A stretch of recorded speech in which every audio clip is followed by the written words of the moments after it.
I think that's working. Is it working? Yep. Yes. This is great. Hello everyone, thank you so much for coming along. This is the Schools Week podcast at the Edtech Festival. What are we doing today, Kat? Today we're going to review the big stories from this week's news agenda. So I think we're going to start with the computing GCSE story because that's very relevant to this audience. So Jess, would you like to let us know what's been happening? I will indeed. So lots of you will know a lot of this already, but the computer science GCSE, it came in quite a few years ago. It was sort of introduced as a way of getting something more academic, focusing on coding and programming, and it was introduced back in 2015. And what we have now is a situation, Kat, is that lots of girls aren't taking the subject, and lots of people from pupil premium aren't taking the subject either. Basically, it's really kind of nerdy is the talk on the ground. So I'm a little confused because what I heard was that it was a good curriculum, that a lot of the computer science people have got behind this curriculum. So what's gone wrong?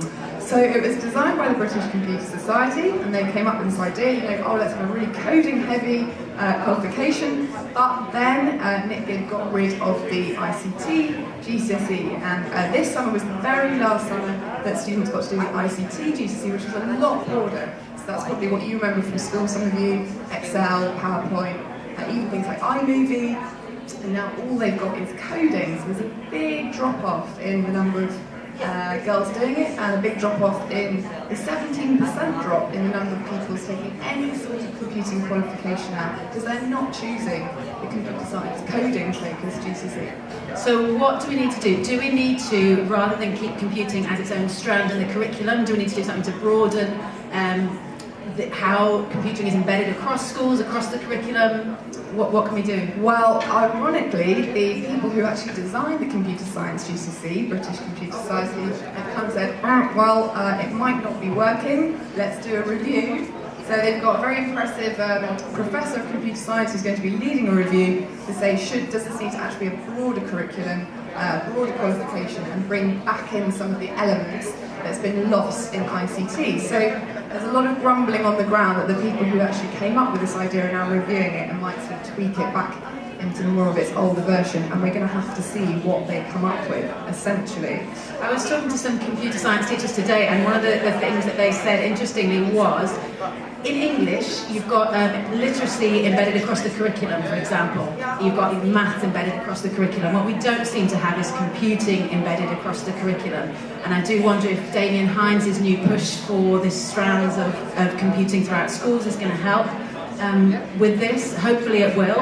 And I guess it remains to be seen whether the tension in the DFE, we've got Damien Hines pushing for an Edtech revolution, and then we've got Nick Gibb with his more focus on traditional education, and I suppose the tension that we're going to see in the coming years is who wins that battle, or do we find something that works for everybody, that makes computing and coding for the future something that we as a country are good enough at for future industries?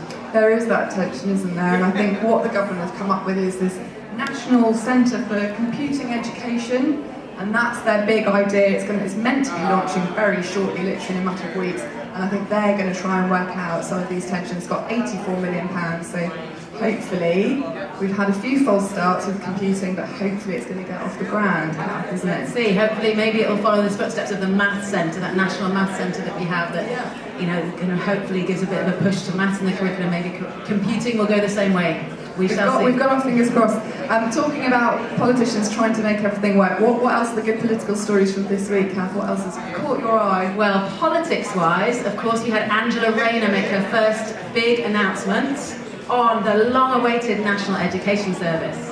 Now, 2 years we've been waiting to see what the National Education Service is actually going to contain. Anybody aware of any policies in the National Education Service so far? So this week, we have an announcement on two, and interestingly enough, they're not revolutionary. They are actually recycling of old policies that the Tories came up with a few years ago. So which one's she gone for? What's she now become? So the big one that made the headlines was this one about trying to deal with off-rolling. So exclusions has been big in the headlines especially in recent months, school exclusions. One of the policies that Angela Rayner has proposed to deal with this is that schools stay accountable for the GCSE results of any student that they remove from their role in the years coming up to GCSEs. So I think this is a fairly uncontroversial policy, and actually it was first revealed by Nikki Morgan in 2015 in her white paper for education excellence everywhere.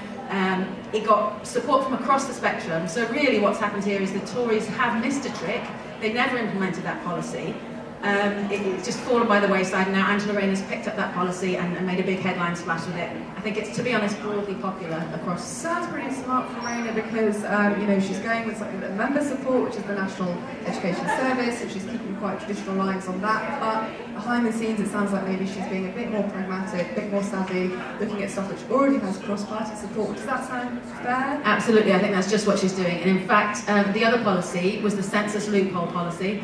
Again, a non-controversial policy to do with exclusions, is that at the moment, I think anyone who works in schools knows that the funding for the year is calculated by the autumn census, and then the accountability measures are calculated on the January census. So there's like a loophole, there's a window in which it's ideal time for schools to lose pupils. If you lose them after the autumn census, before the January census, you lose the funding, so you gain the funding, but you lose the results. That's really interesting. So it's an obvious loophole to close, and it's another big, easy win policy that will get broad support across the schools. So yeah, it's just being very pragmatic. So Rayner coming up with some good ideas. And in fact, there was a pretty popular story, we had a lot of hits on this week, was about Drew Povey, who's obviously the star of Educating Manchester, and he's been one of those accused of off-roading. Do you want to just quickly put that in a nutshell? Okay, yeah, that's an interesting story. So Educating Greater Manchester, a big hit series, in fact, such a big hit that they commissioned a second series, which was supposed to be due out for the autumn. I'm not sure now what the timescale is. So yes, he's been on suspension for several months over accusations of fiddling the figures, possibly to do with off-rolling, and having previously given evidence to the Education Select Committee that his school did not exclude any pupils. So, big name, high profile, gone out against exclusions and is now under investigation. I think, to be honest, the biggest story and the most relevant thing about that story is this issue of transparency. Will we ever know what happened to Drew Povey? Will we ever know the story behind his case? Actually, it's possible we might not. And the reason for this links back into Angela Rayner here. Go with me for a second. So, Drew Povey's school is council maintained. If we as journalists want to get information about that review into investigation into Drew Povey, we're not going to be given the documents. If we wanted to do the same thing in an academy, we'd be able to request those documents and see what had gone on behind the scenes. So there's potentially more transparency in the academy system. What's actually Angela Rayner said about academies? Is she going to scrap them? So interestingly, Angela Rayner's base and the National Education Union, which might be seen to be more Angela Rayner's base, is against academisation. They're anti-academy by policy. And Angela Rayner has come out to say she's not anti-academy. She doesn't mind whether your school is an academy or a maintained school. It's all about, is it a good school?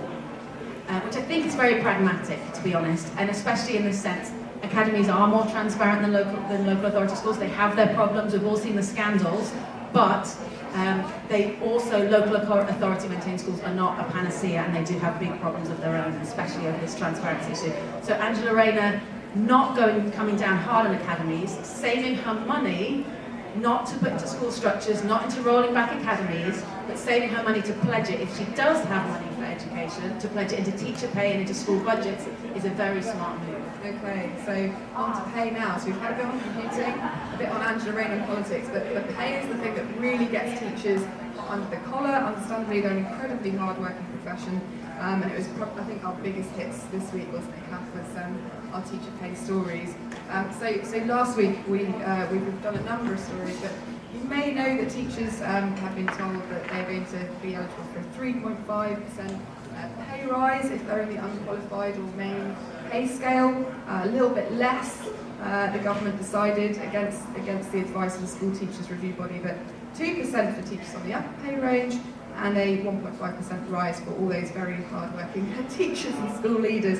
So, well, that does seem like a sensible policy to me. I might be going out on a limb there. But if you have limited money for schools, doesn't it make more sense to pay the teachers on the lower salaries more, especially if we have retention and recruitment problems in the lower end? I think that was the thinking cap. I think a lot of the only problem is we actually also have a head teacher retention and recruitment crisis slightly. Crisis might be too strong a word. So lots of heads came out and said, look, what kind of a reward is this for heads that they don't get the same level of an increase? But yeah, I see what you're saying. However, so Schools Week did a little bit of digging into this, and one of the things that we were looking at is whether schools would be left short by this pay rise, sort of, because what the government said is it's fully funded. They seem to have a number of caveats in. First of all, the first 1%, you may be aware, schools actually have to cover themselves, because the idea is there was a 1% pay cut anyway, so that schools would have budgeted for that anyway. So already schools have got to meet the first 1% themselves. And the government said, oh, we'll do the remainder.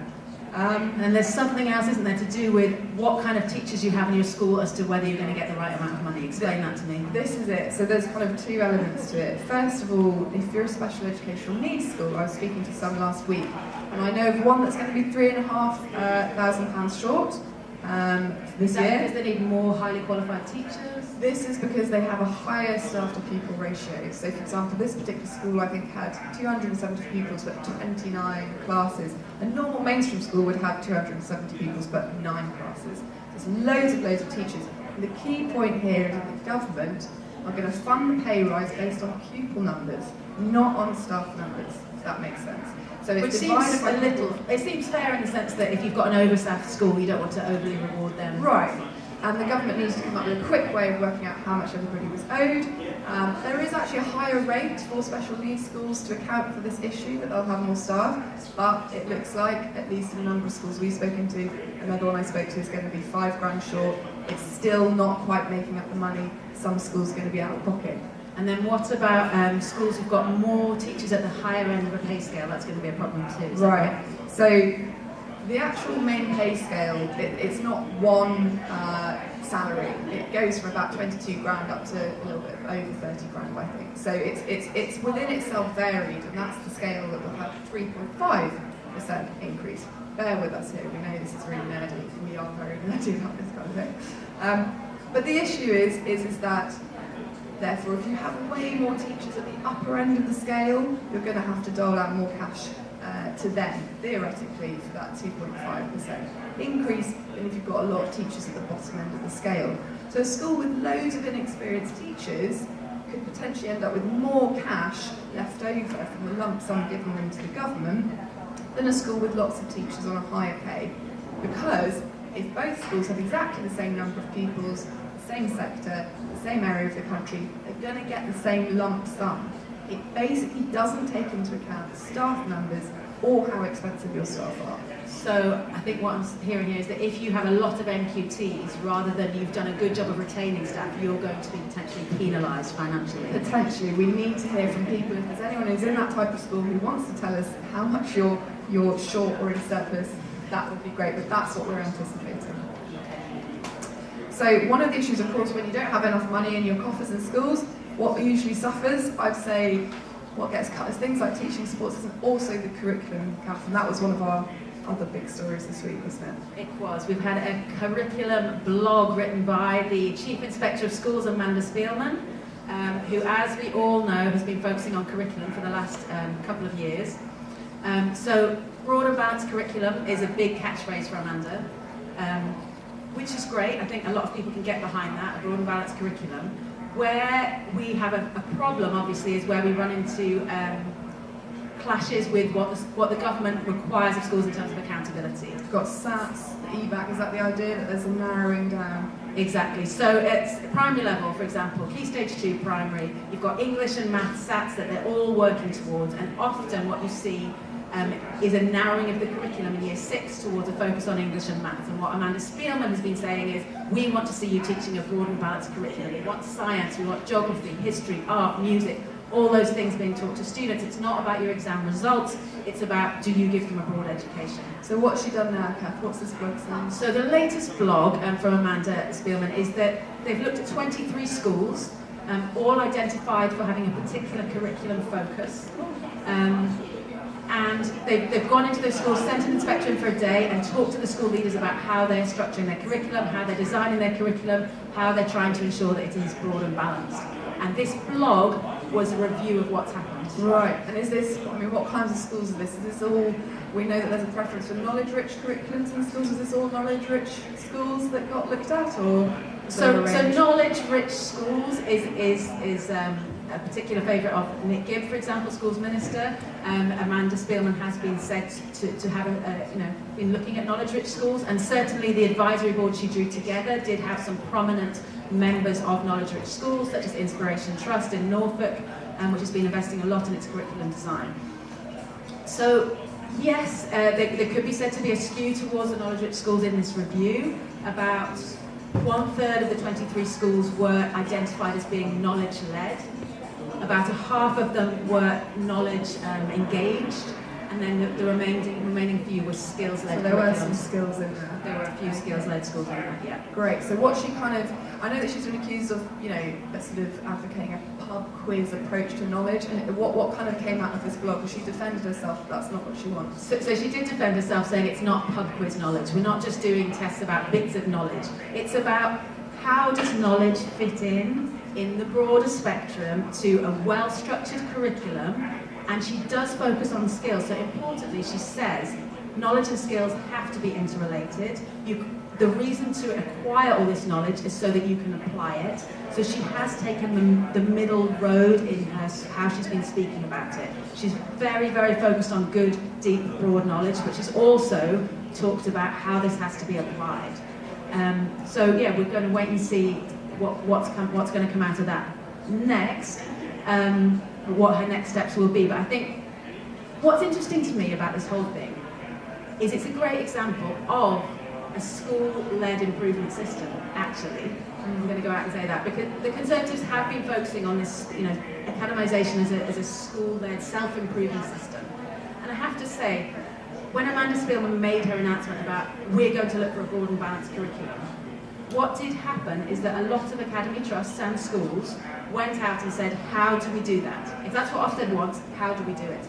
They've invested in curriculum leaders, they've looked at designing a good curriculum.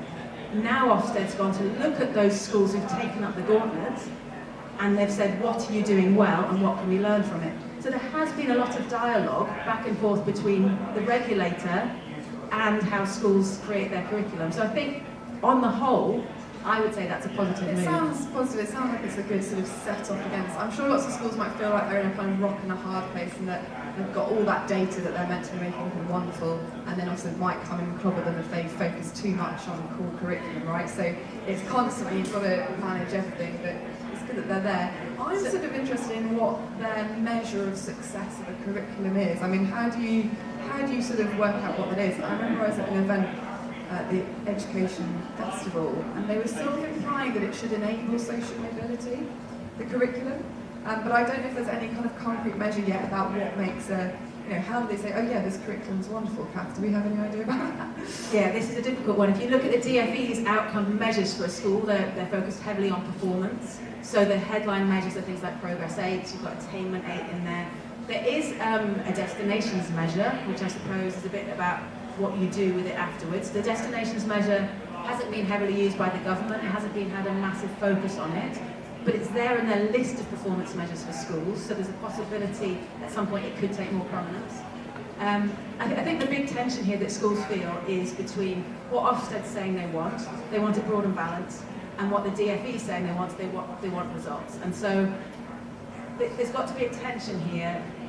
How does a school leader decide to keep Ofsted happy or to keep the DfE happy? And hopefully what's going to happen between Ofsted and the Department for Education, and they are very communicative, hopefully is that between them they will find a way to make this work for schools and to make it meaningful for schools. And I am hopeful in that Amanda Spielman is about evidence. She's very, very clear on evidence, and I do think there's a good relationship there with the DfE, and I do hope that maybe there'll be some influence. Hopefully. So hopefully the pay rise increase, hopefully potentially employer pension contributions increasing, all of that's not going to narrow the curriculum too much with Amanda. We'll see. I think for a school leader at the moment, it's still a very tough environment to be making decisions in, I think. It's almost as bad as journalism now, journalism. to us. Let's finish on a story that touches a lot of teachers in Nottingham, but could be coming to a city near you. Hopefully not.